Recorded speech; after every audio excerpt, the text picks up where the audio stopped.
House correspondent Major Garrett, good enough to join us here on his way to somewhere. Exactly. Major, as we saw in the piece, Donald Trump continues to, as I said a bit earlier, if the Alicia Machado moment in the debate was something of a trap sprung by the Clinton campaign, Donald Trump, for all the world, seems to feel like this is a new home for him to move into and live in. What to make of a third day out now, not backing away from anything and really repeating everything he has said to this point? Well, look, Trump does not mind relitigating this case, but I do want to be fair and accurate with him. It's not as if he's bringing this up spontaneously at rallies. He was asked about it on O'Reilly, and for the most part, he tried to defer and stay away from revelations in the last 24 to 36 hours that, to put it mildly, are uncharitable to Alicia Machado, at least the life she led after the Miss Universe pageant. Now, that doesn't relieve Trump of a discussion about, well, was it really a good idea to fat shame her while she was Miss Universe? Was that the best method of dealing with it? Does that create some controversial bubble around your relationship to women professionally or otherwise?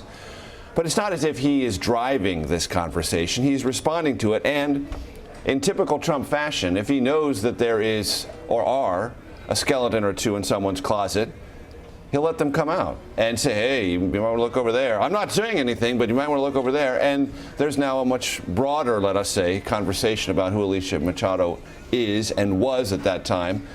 And the one thing I will say that Trump pointed out on O'Reilly is Hillary Clinton may regret bringing this up in the first place.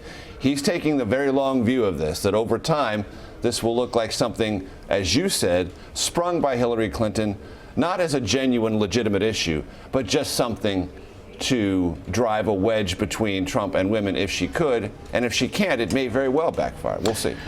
That appearance last night with Bill O'Reilly, at other times, specifically with regard to how they discussed questions that he might face regarding his tax returns in the second debate, felt at times like de facto debate prep unspooling on television. Happening in full public view. Happening in full public view. There were questions yesterday with regard to perhaps changes to his preparation as we head to St. Louis. What are you hearing from the inside? Well, look, changes to preparation assumes that there was a lot to change from the first preparation, and there really wasn't. There was Trump sitting around with his advisors saying, well, what do you think we're going to talk about, and what do you think is going to come up, and what do you think I should do? Which is not in any way, shape, or form debate prep. It's just sort of spitballing what might or might not happen. And debate prep is a much more formalized process. I don't think they're going to go through that with Trump. I don't think he has any desire to go through a regimented debate performance. But I do think what you're seeing in public view at his rallies and in interviews is a way for him to work through themes that he's more comfortable with, can bring up more, if not spontaneously, at least remember to drive the points if they're not being driven either by the conversation or by the arc of the questions.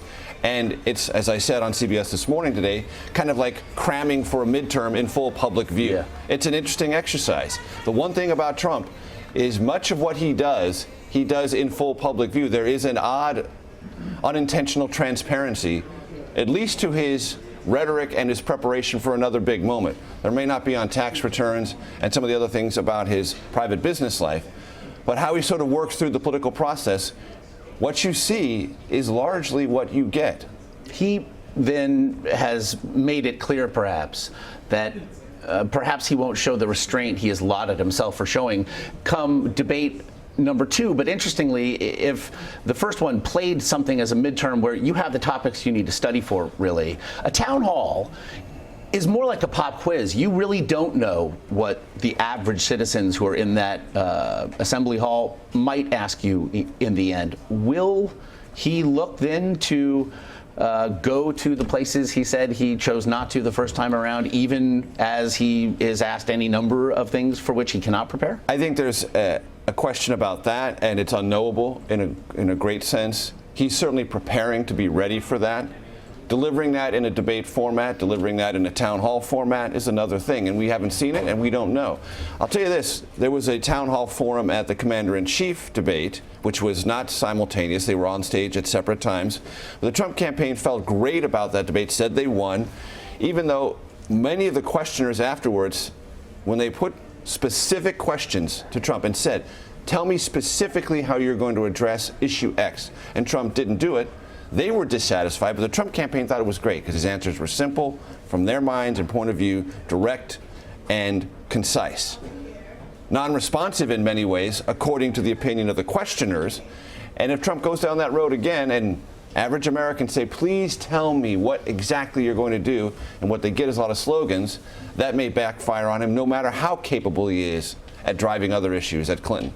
Town halls do put you in a kind of different bug under a glass. It's like a secondary bug under a glass, because it's not just the atmosphere, it's not just the debate, it's not just what you say to your, in this case, Democratic rival. It's how responsive and connected are you to that American questioner of you, a potential next president of the United States. Quickly, setting aside the fact that both campaigns will, of course, say they won and will, of course, find any number of ways to tell you, purely, is there a belief in the inner circle? And I realize this may just, we may be discussing the candidate himself.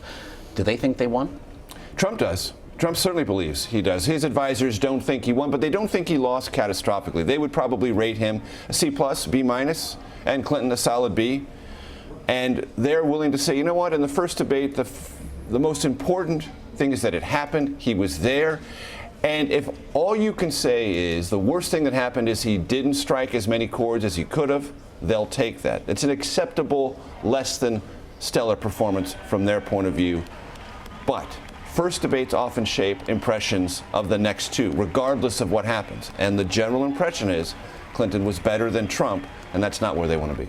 And here we are, 3 days following arguably the most anticipated political event in recent memory, discussing a Miss Universe pageant winner from 20 years ago. It does make you wonder. 2016. What a time to be alive. Major Garrett, on your way to somewhere. We appreciate it. Thanks.